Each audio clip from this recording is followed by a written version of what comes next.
Hey peeps, in today's video we'll compare external air to internal air on the Monport MEGA S CO2 Laser Engraver.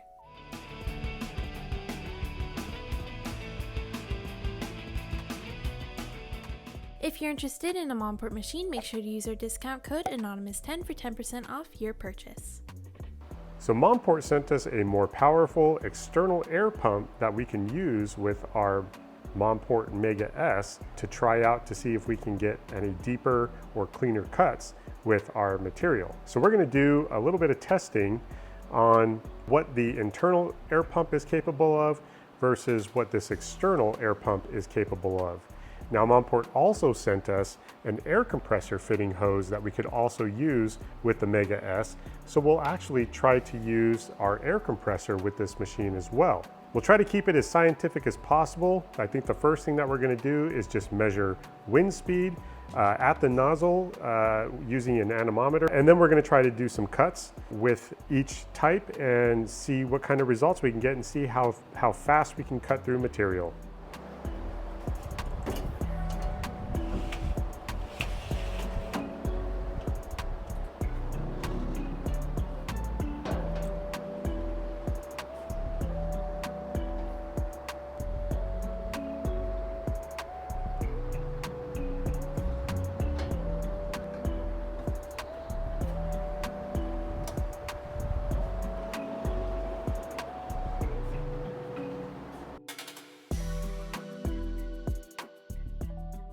In order to test the wind speed of the different types of air, we'll start by drawing a circle around the anemometer.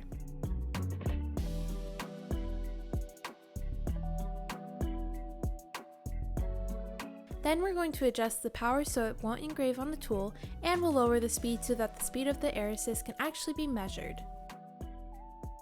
Now we're ready to try this out on the different internal and external air types.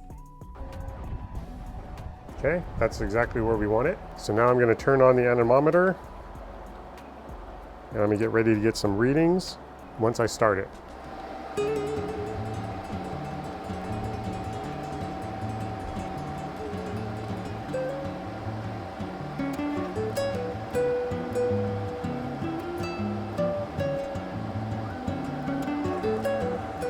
Let's see. Okay, looks like 2.65 is our highest wind speed. 2512 CFM. So that's the number to beat. Let's try it with the pump.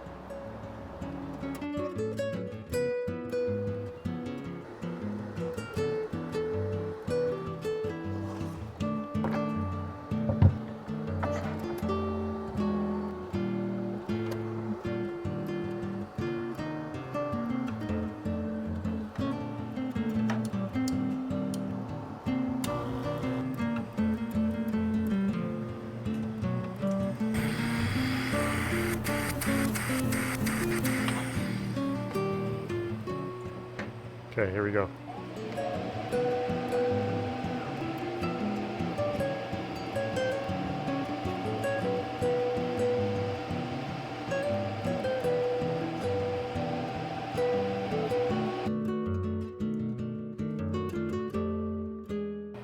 Okay, it looks like 4.23 miles per hour was our high on this round with the external air pump. 4004 CFM. Okay, so definitely measurably better.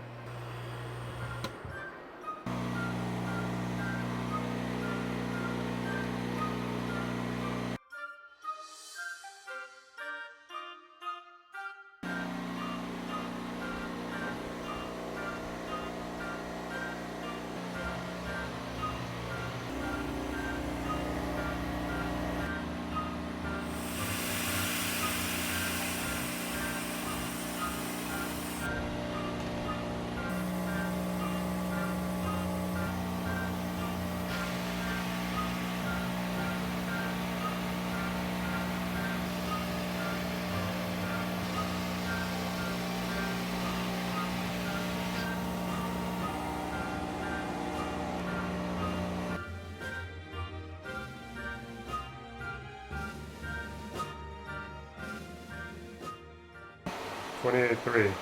That's significant. So let's see now how this does with cutting.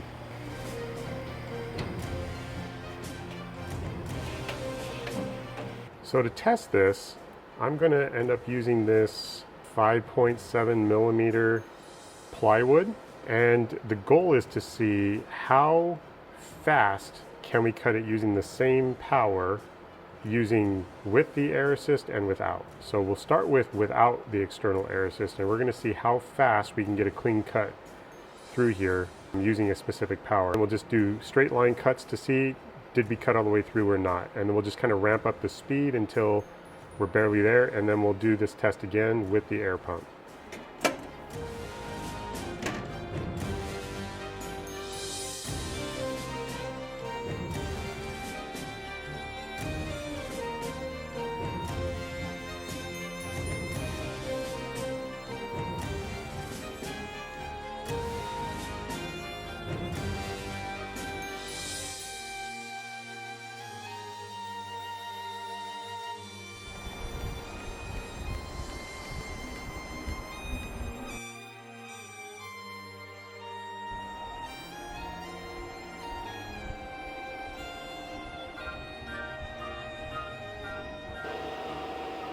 It cut through, so we'll continue to increase the speed.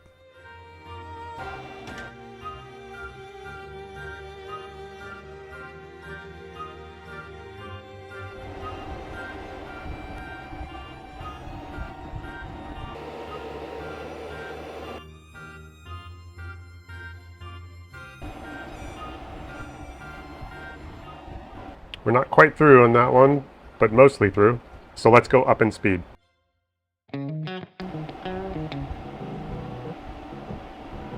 Oh, you can see we're not through. Yeah, we found our limit there.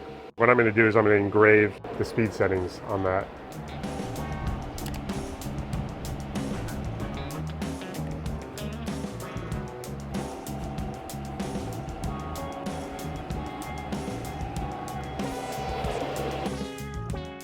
Now that we have our speed limit for our stock Mega S with no external air, let's go ahead and put a new piece of wood in, same thickness, same type of wood, but with external air, and see if we can cut through faster.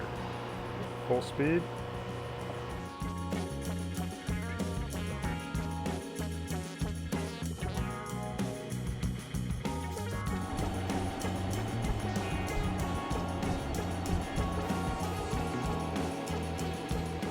Okay, so we just tested our laser with the external air pump, and we got very similar results. It did not cut all the way through, so the external air does not seem to make it cut any faster.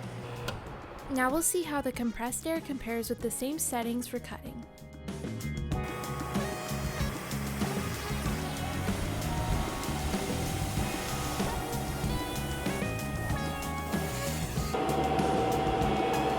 No, it still didn't cut through. Very interesting. So it doesn't seem like the external air has an impact on how fast the laser can cut through the material, so now we'll see if it impacts on how cleanly the material can be cut. So we'll start by testing with no external air.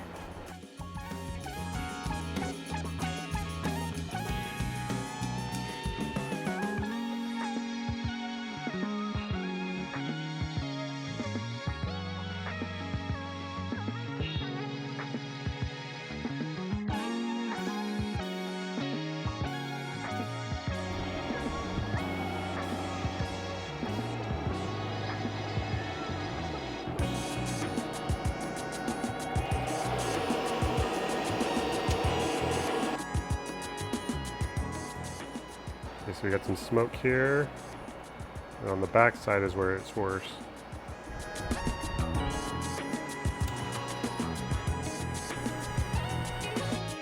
Next we'll do the same thing with the external air pump.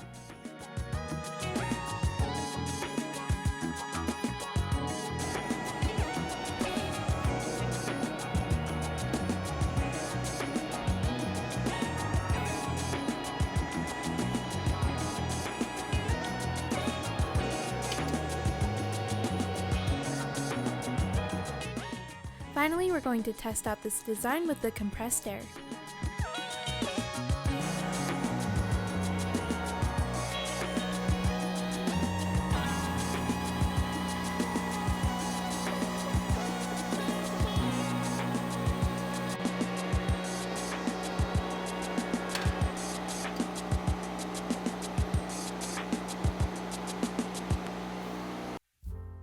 Now we'll take a look up close at the different test results with a digital microscope to see how the different wind powers affected the laser's capabilities. Okay, the results are in. We're going to look at this under our little digital microscope here so we can see the differences. Now, this is with no external air, just the internal air pump that's in the Mega S. And you can see not too bad actually as we look through, and obviously the engraving looks good. There's a little bit of charring just about the thickness of the engraving line as it goes down here, so that's good there. Again, this one did not cut all the way through, as did all of them at 13 millimeters per second. So let's look at this one compared to our external air pump on. So you can see here, this is our no external air, and then here is our external air. You can see we have slightly less charring along the top side of this material. So the cut line actually looks really clean without the microscope, and you can see just a little bit of that char on the top. Again, this did not cut all the way through. But the cut line looks pretty good there. Now, the exciting one here is when we compare this external air to the air compressor connection, let's look at this difference. There's absolutely no charring at all on this, and everything looks good, clean engrave, very, very, very clean cut. But unfortunately, again, we did not cut all the way through at 13 millimeters per second and 50% power. So I think what you really get out of this when adding air to your system is not necessarily a deeper cut, but a much cleaner cut. So you can see we do have a cleaner cut with our external air pump, but an even more clean cut with the air compressor. Now, I was pushing about 45 PSI through that nozzle, so the wind speeds were much, much greater coming out of that nozzle, keeping this clean. So now let's look at our cuts here. So again, this one here is no external air, 10 millimeters per second, 50% power. And you can see we've got a lot of charring where the laser goes into and out of the cut along the corners. You can see here, same. Okay, so a lot of charring there. Again, when you look at this outside of a microscope, it actually doesn't look too bad, but it is there. The back side, you can see a little crispy in parts. Okay, let's look at our external air. You can see much cleaner there. So let me again compare. This is the internal air pump, and then this is the external air pump. It is much cleaner, but there is still remnants of that char there along this corner. On the back side, it's a little bit cleaner. These marks here is where it comes in contact with the honeycomb. So if we used blades to cut this out, I think we'd get a lot cleaner cuts on the back side, but it is cleaner with the external air pump. Now for the compressed air cuts, again, kind of to be expected, almost flawless cuts. Just the most tiniest little char point right there, but everything else is perfectly clean. Perfectly clean. Perfect. And just a little bit right there. But again, really, really good. On the back side, we're looking even cleaner. Okay, again, we do see marks where the honeycomb bed came in contact with the wood, just a little bit. But anyway, that's our results. Again, adding air just gave us a cleaner cut, but did not get us any deeper with our current settings. So with our Mega S, it looked like 13 millimeter per second at 50% power was a bit too fast for this 5.7 millimeter plywood. So that's our results. So far, we have really enjoyed using this Mega S laser, and if you want more information on how to set it up and use it, make sure to check out our other videos. Once again, if you're interested in purchasing this laser or any Monport machine, make sure to use our discount code Anonymous10 for 10% off your purchase. Thank you so much for watching this video. I hope you enjoyed it.